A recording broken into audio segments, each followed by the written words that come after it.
या खूब दिखाए।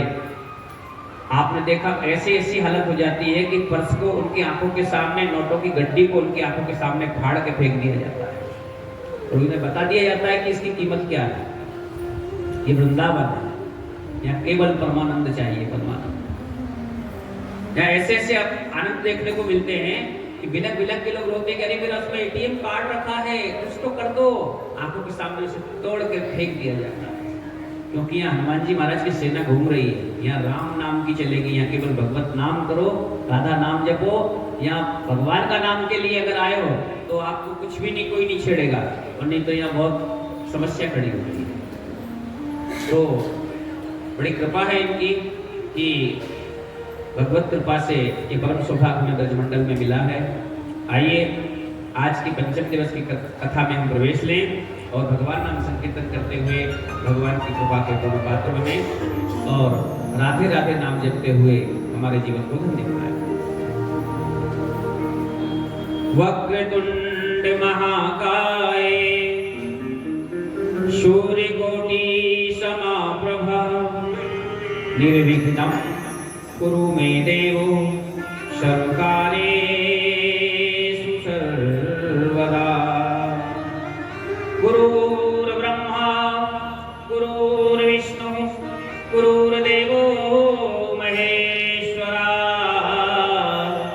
गुरुर्साक्षात् परं ब्रह्म तस्मै श्री गुरुवे नमः। ध्यानमूलं गुरुर्मूर्ति पूजामूलं गुरुपदं मंत्रमूलं गुरुर्वाक्यं मोक्षमूलं गुरुकृपा। अतुलित बलधामं हेमशैलावदेहं तनुजवन्कृशानं ज्ञानिर्नामग्रगण्यं सकलगुणनिधानं वानराणामधीशं रघुपति प्रिय भक्तं वातजातं नमामि। सर्वमंगल मांगल्ये शिवे सर्वार्थ साधिके शरण्ये त्र्यंबके गौरी नारायणी नमोस्तुते। वृंदावन सोवन नहीं और नंदगांव सोगांव, वंशीवट सोवट नहीं और श्री कृष्ण नाम सो नाम।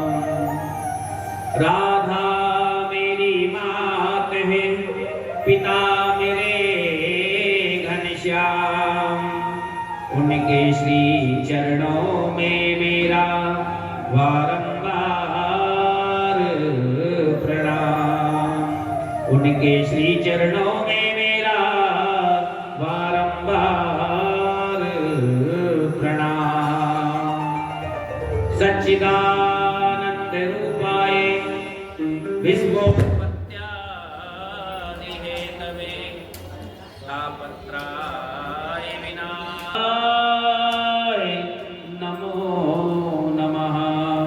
गुरु सच्चिदानंद भगवान की जय। जय श्री राधे। बड़े भाव से भगवान नाम संकीर्तन करते हुए आज के इस ज्ञान यज्ञ के पंचम दिवस में प्रवेश लें और भगवान की कृपा के पात्र। श्री कृष्ण गोविंद हरे मुरारी, हे नाथ नारायण वासुदेवा।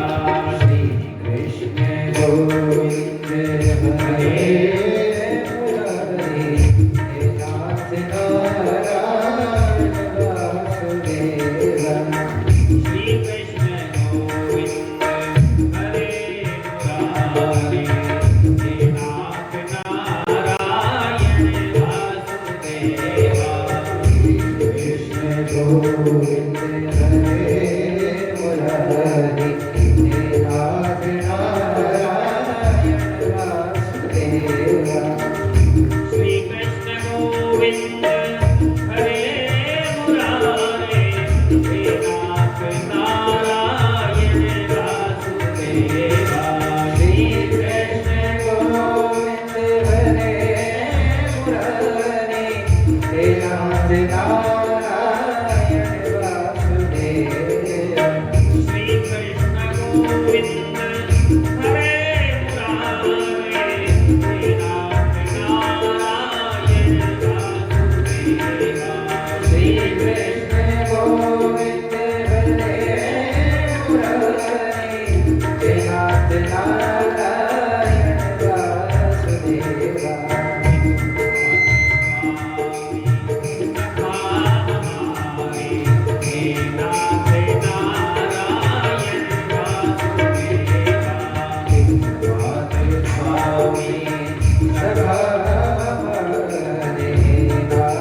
कलिकाल का समय है, बिना भगवान के भजन के गति नहीं।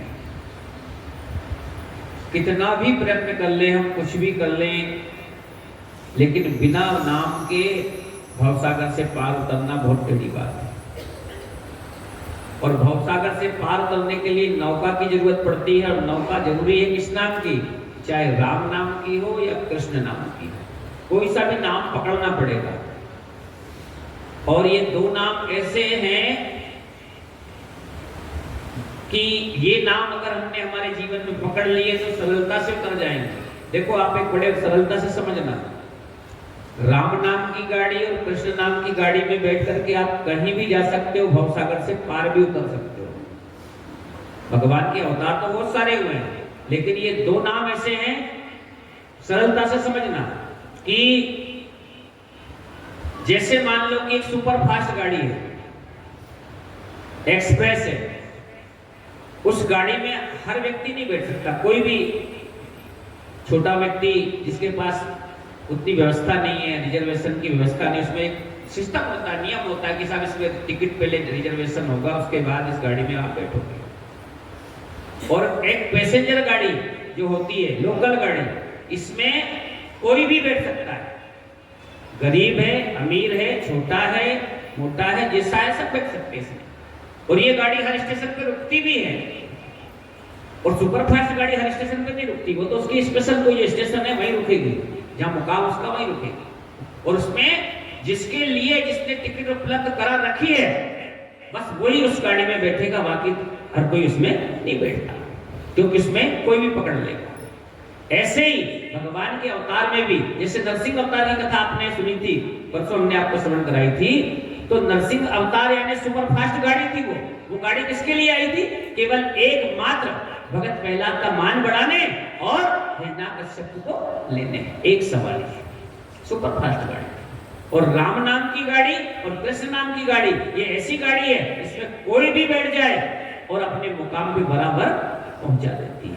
ये राम नाम की गाड़ी और कृष्ण नाम की गाड़ी, ये ऐसी गाड़ी जिसमें आपके पास टिकट है तो भी, नहीं है तो भी, बस केवल आपको बैठना आना चाहिए कि बैठ गए समय से जाकर। पर उसमें भी बड़ी विडंबना है कि ये गाड़ी आपको मिल रही है पर आप उसे भी चुका देते हो।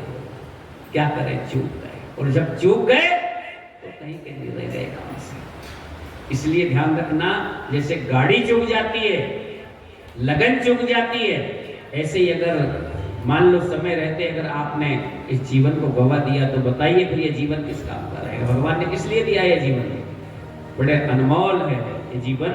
ये मानव जन्म जो है ये हीरा है, इसे गवा मत देना, गवा। कल अब तक की कथा प्रसंग में हमने भगवान ब्रजेंद्र नंदन श्याम सुंदर प्रभु कृष्ण कन्हैया के जन्म महामहोत्सव की कथा श्रवण की और बड़ा आनंद से जन्मोत्सव मना। और ये जन्मोत्सव एक दिन का नहीं था, एक घंटे का नहीं था जैसे आजकल हम घरों में मनाते हैं, ये सिस्टम नहीं था। ये तो अखिल ब्रह्मांड नायक का जन्म महामहोत्सव प्राकट उत्सव था। इससे तो पूरे ब्रह्मांड ने मनाया था, पूरे अखिल ब्रह्मांड ने मनाया था, यहाँ तक कि सूर्य चंद्रमा ने भी अपनी गति को रोक दिया था। ये बहुत जबरदस्त उत्सव हुआ था, चारों तरफ एक ही धूम मची थी। अनोखो जायो ललना में बेदन में सुन आई, यशोदा जायो ललना में बेदन में सुन आई। अनोखो जायो ललना में बेदन में सुन आई, यशोदा जायो ललना में बेदन में सुन आई। मैं बेदन में सुन आई, मैं पुराण में सुन आई, मैं बेदन में सुन आई, पुराण में सुन आई।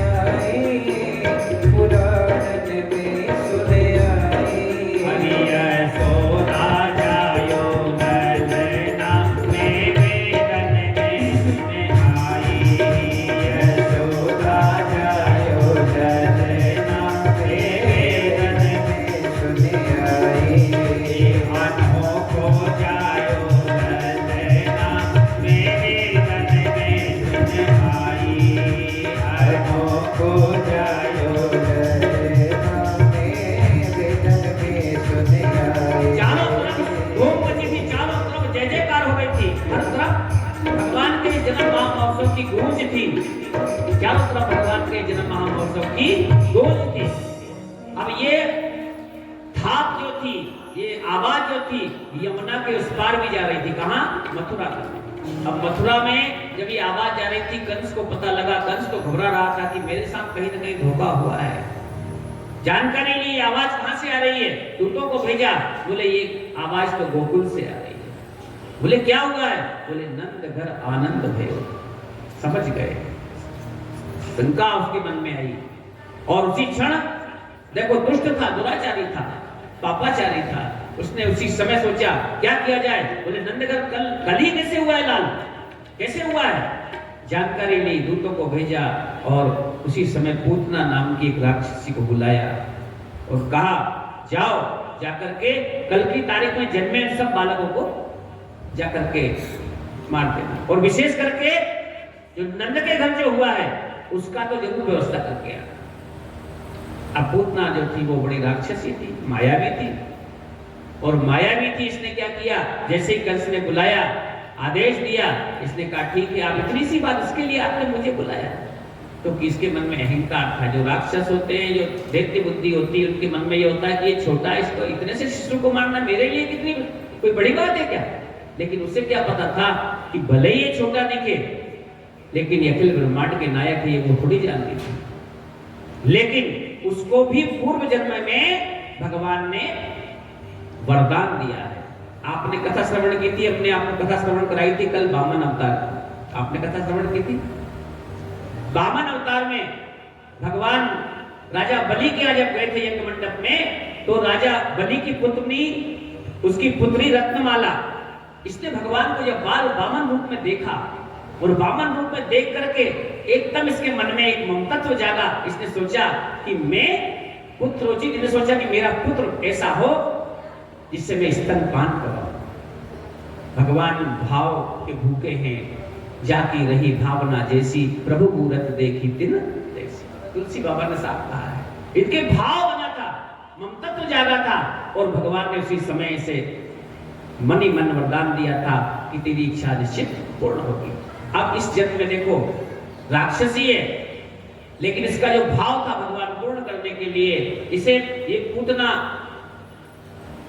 मायावी थी, ये बनकर के बढ़िया ऐसी सुंदरी बनकर के आई, सुंदर नारी बनके। क्योंकि यशोदा के यहाँ तो देखो लाइन लगी थी, जो देखो वो चारों तरफ से आए, साहब जो पूछे बोले लाला के दर्शन के लिए। यशोदा तो भोली वाली थी, भोली यशोदा थी, नंद भोले थे। और जो भोली होती है, जो भोली माँ होती है, उसी माँ के यहाँ गोपाल आता है, उसी माँ के यहाँ राम आता है। समस्या आज भी लोगों के यहाँ देखो बहुत से ऐसे मैया हैं जिनके बेटा ऐसा लगते हैं जैसे बिल्कुल कन्हैया है, बिल्कुल कन्हैया। कुछ लोग कहते ना तेरा बेटा तो बिल्कुल ऐसा लगे जैसे कन्हैया है, क्योंकि वो माँ भोली है। लेकिन समस्या आज एक बड़ी विडंबना है कि आज का जो समाज जो आगे बढ़ा, उन्नति बहुत की अच्छी बात है, होना चाहिए उन्नति, लेकिन बुद्धि इतनी ज्यादा आगे बढ़ गई, समझदारी इतनी ज्यादा आगे बढ़ गई कि हम आज के इस आधुनिक युग में इतना सब भूल गए कि हमने वैभवता में जो प्रेम था, जो भाव था, वो हमारा धीरे धीरे कम हो गया। और भगवान बिना प्रेम के नहीं मिलता। यशोदा भोली है, नंद भोले है, भोली यशोदा जो आए देखो सबको लाला को दिखा रही है, दर्शन करा रही है। उसे क्या पता है कि क्या होने वाला है। और उसी क्षण देखिए इसने भी सुंदर रूप बनाया, सुंदरी बनकर के महल में प्रवेश आई और आकर के नंद भवन की ओर बढ़ने लगी। चारों तरफ से लोग आना जाना लगा था, कोई आए कोई देखे, कोई लल्ला को उठाए। अब यशोदा तो काम में व्यस्त थी, इसको देखे, इसकी सुने, उसकी सुने, 10 लोग आना जाना लगा था। अब ये भी आई और आकर के इतनी सुंदर बन के आई, आकर के कहा ए यशोदा, अरे यशोदा नेक तेरे लाला के दर्शन तो कराई दे। और जैसे ही बोली तेरे लाला के दर्शन कराई दे, तो उसी क्षण यशोदा ने कहा लाला तो मेरा पल्ला में सोया हुआ है, पल्ला में लेटा है। और उसी क्षण ये गई, जाकर के मैं लाला के दर्शन करूं। इसने देखा सब अपने अपने काम में व्यस्त है, यशोदा भी लगी ही काम में। बता दिया, ये पालने के पास धीरे धीरे पहुंच गई। ताकते झांकते देखो, जिसकी दृष्टि खराब हो वो देखो इधर उधर ताकते झांकते घुसेगा चोर की भांति। इसने देखा कि सब अपने अपने काम में व्यस्त हैं, और इसने मौका देखते ही जैसे ही भगवान को धीरे से, अब भगवान के पास पहुंची तो भगवान ने अपने नेत्रों को बंद कर दिया। भगवान ने अपने नेत्रों को बंद कर दिया। तो कुछ लोग कहते हैं देखो क्या प्रश्न है, कुछ लोगों ने कहा कि भगवान ने डर के कारण नेत्र बंद कर दिए। जो बालक जगत को डराने वाला है, जो स्वयं अखिलेश्वर है, अखिल ब्रह्मांड का नायक है, वो क्या पूतना से डरेंगे? तो भगवान डर सकते क्या? जो जेल के ताले खुलकर पहरेदार सो गए और वो आ गए, क्या वो पूतना से डर जाते? भगवान ने नेत्र बंद इसलिए कर दिए थे क्योंकि भगवान की जहाँ दृष्टि पड़ जाती है वहां सारे दोष, अगर उनकी नजर पड़ जाती तो सामने देख पाती उसका नकली रूप था, इसलिए भगवान ने नेत्रों को अपने बंद कर रखा था कि कहीं ऐसा ना हो कि सब जानकारी हो जाए मेरी भैया हो रहा है। तब तक तो उसने भगवान को धीरे से उठाया। पूरी तरह से बर्बाद किया है, जो पानी को जो भाव से लाना था उससे दूर हो गए हैं। भले ही वो अपने करके आई स्तनपान करने को प्रार्थना में आई थी, उठाया धीरे से बाहर निकली और असली रूप बनाया। वहां गोप वालों ने देखा, घबरा गए, भागे, दौड़े दौड़े आए, महल में आकर कहा बोले कितनी बड़ी राक्षसी एक बालक को लेकर गई। जैसे ही यशोदा ने देखा पल्ले में लाला नहीं है, घबरा गए, नंद यशोदा इत्यादि सब गोप भागे और लेकर के दौड़ गई और बाहर निकली। तब तक तो भगवान को जैसे उसने स्तनपान करना चाहा, भगवान ने जैसे ही अपने मुख में उस स्तन को लिया है और जैसे भगवान स्तनपान के साथ साथ उसके प्राणों को भी पीने लगे, छटपटाने लगी, घबराने लगी, क्योंकि विष लगा कर आई थी। भगवान ने भी क्या किया, भगवान ने आंखें इसलिए बंद करके रखी थी कि आंख बंद करके भगवान भोलेनाथ का ध्यान कर रहे थे कि भगवान ये जहर का डिपार्टमेंट तो आपका है, मेरा थोड़ा ही है, ये डिपार्टमेंट आपका है, मेरा नहीं है, संभालो आप इसे। और भोलेनाथ का ध्यान किया, मानो भगवान भोलेनाथ ने विष को खींच लिया हो और भगवान श्याम सुंदर ने स्तनपान दुग्धपान के साथ उसके प्राणों को भी पी गए। देखते ही देखते धड़ाम से धरती पर गिरी है और उसी क्षण भगवान ने पूतना का अंत कर दिया। बोलो भक्तवत्सल भगवान की। अब सारे के सारे गोपाल दौड़े दौड़े गए, जाकर के देखा अब पूतना इतनी विशाल काय थी कि उसके ऊपर वो भगवान किलोल कर रहे हैं। अब सारे घबरा गए, अरे क्या हुआ क्या हुआ, दौड़ कर गए। अब छोटी मोटी राक्षसी थोड़ी थी, वो तो इतनी बड़ी थी कि उसके ऊपर कैसे जाए कैसे चढ़े, सब घबराए।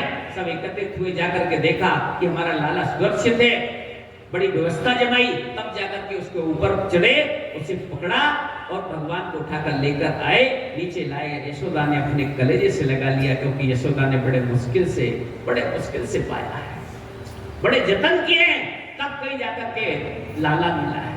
यशोदा ऐसी देखने लगी कहीं कुछ हुआ तो नहीं, मेरे लाल को कुछ हुआ तो नहीं, घबरा गई यशोदा, बावली हो गई।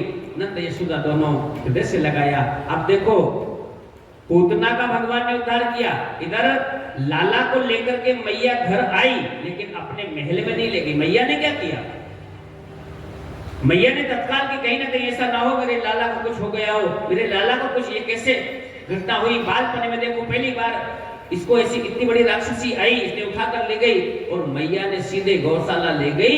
गौशाला में ले जा करके गौमूत्र से भगवान का स्नान कराया, गौमूत्र छींचा, गौमूत्र से उन्हें शुद्धिकरण किया और गाय के पूंछ से झाड़ा देने लगी। बताओ, गाय के पूंछ का झाड़ा दिया।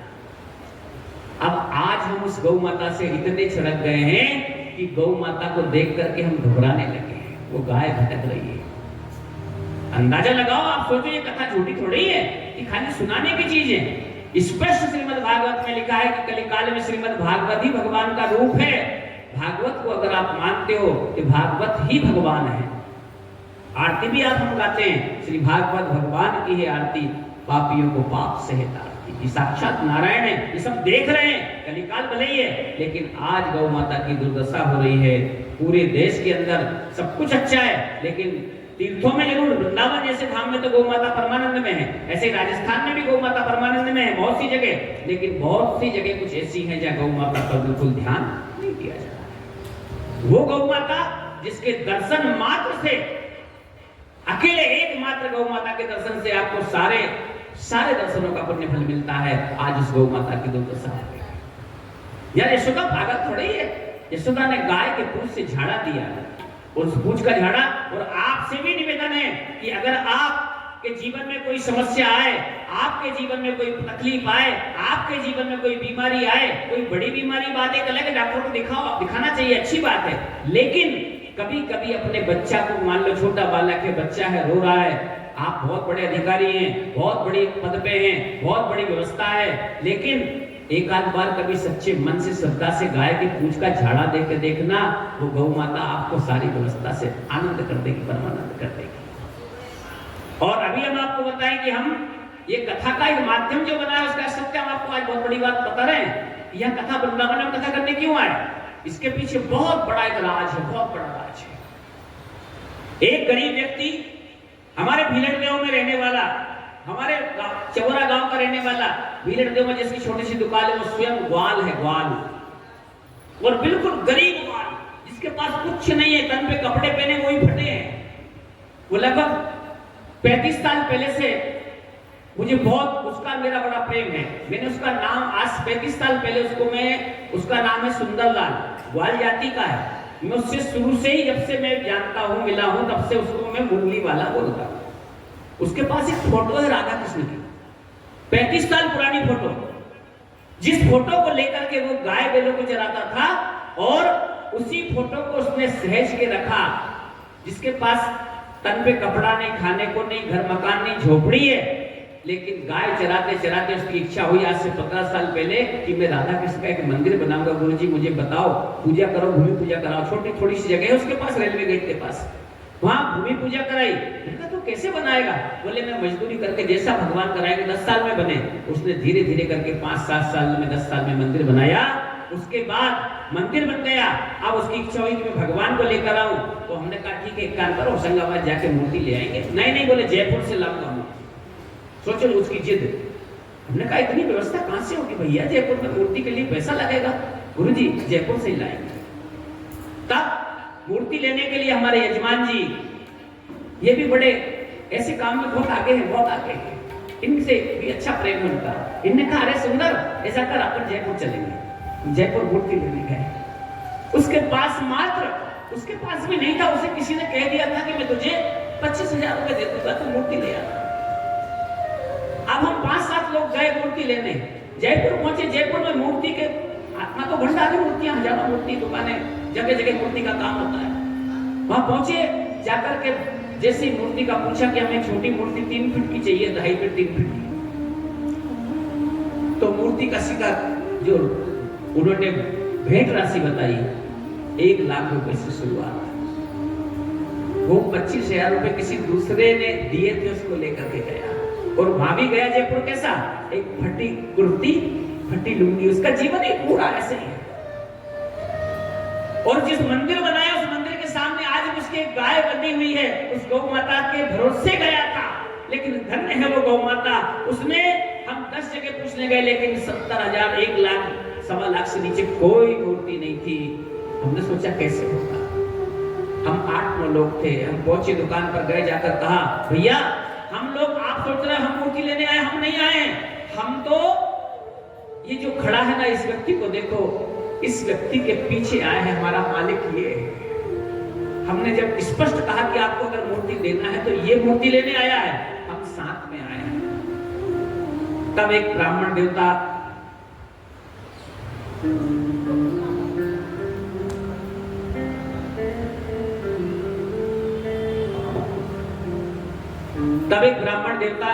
मूर्तिकार थे, उनके पास हम पहुंचे। उनको ना जाने भगवान ने क्या प्रेरणा दी, क्या नहीं। वो शर्मा जी, वो बोले एक काम करो, आप हमारे घर चलो। हम घर गए, घर जाकर के देखा, और घर उसने मूर्ति दिखाई। बोले मेरे घर मूर्ति और रखी है, 3 फीट की चाहिए थी, 3 फीट की मूर्ति भी दिखा दी। आप मूर्ति दिखाई तो बोला कि 90,000 रुपए मूर्ति आई थी। हमने कहा भैया देखो, हमने आपको सब क्लियर बता दिया है, हमारे पास ये आए हैं लेने, इनके पास ये व्यवस्था है, मालिक ये है, हम तो साथ में आए। वो नया दो ऊपर गया, उसकी धर्मपत्नी ने देखा, और देख करके न जाने कौन सी लीला भगवान ने करी कि वो मूर्ति जो 90,000 रुपए बोल रहा था, वो मूर्ति के लिए वो 31,000 रुपए में तैयार हो गया। बोले आप तो मूर्ति ले जाओ, ये मूर्ति आप ले जाओ। और हम जितने लोग गए थे सबको भोजन प्रसादी, जिनका व्रत था, भैया का व्रत है, प्रसाद पाया। बढ़िया बोले जिद करके नहीं, आपको प्रसाद पाना पड़ेगा। और मूर्ति लेकर के आए, प्रतिष्ठा कराई, मंदिर में लाकर के पंडित जी को हमने एक ब्राह्मण देवता से व्यवस्था जमाई कि आप ये प्रतिष्ठा करा दो भगवान की, ये गरीब व्यक्ति है। उन्होंने प्रतिष्ठा करा दी। प्रतिष्ठा में भी भैया ने बहुत सहयोग किया, भंडारा कराया इत्यादि सारी जो बन पड़ी सब व्यवस्थाएं। ताकि घबरा मत, भगवान ने उसकी बहुत परीक्षा ली। भगवान बोले अपन जो बनेगा करेंगे, तू कर।